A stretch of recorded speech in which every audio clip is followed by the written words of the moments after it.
Sí, muy contentos porque era un partido muy difícil, muy difícil. El Tudelano es un buen equipo, no está en un buen momento, está penalizándole quizás en exceso la mala suerte y era un partido para nosotros trampa porque a priori ya nos daba todo el mundo por vencedores y en esta categoría nunca es así.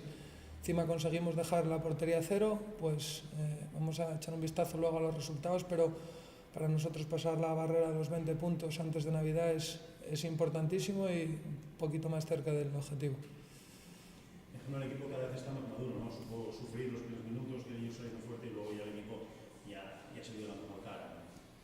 Sí, a medida que pasan los partidos, los jugadores se van dando cuenta de que lo que les decimos es verdad, que no son inferiores a nadie, que sí es verdad que tenemos que hacer las cosas muy bien, que tenemos que jugar muy bien para ganar un partido, pero que podemos hacerlo. Entonces, a medida que van pasando las jornadas y ven que los rivales evidentemente también tienen cosas muy buenas, pero que si nosotros hacemos nuestro trabajo vamos a tener premios y vamos a tener puntos, pues se van soltando, se van afianzando en la categoría y bueno, hacen tan buenos partidos como hicieron hoy con 2-0, pero como la primera parte que hicieron en Lezama, que a pesar de ir perdiendo 2-1 también fue muy buena.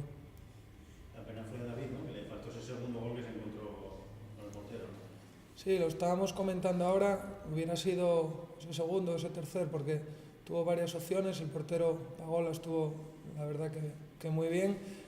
Nos da muchísimo, no se le puede medir el rendimiento por goles, que también, porque para nosotros los goles son importantes.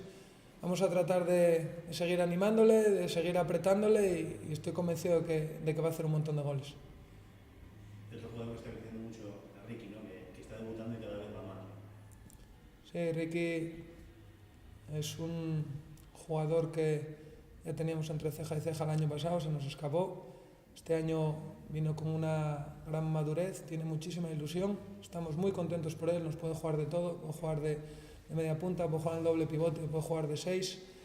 Tenemos que seguir apretándole, van muy pocos partidos, tiene muchísimo recorrido, pero le queda muchísimo trabajo por hacer, vamos a ayudarle, pero no puede levantar el pie del acelerador porque hay muy buenos compañeros y si no en cualquier momento le pueden adelantar.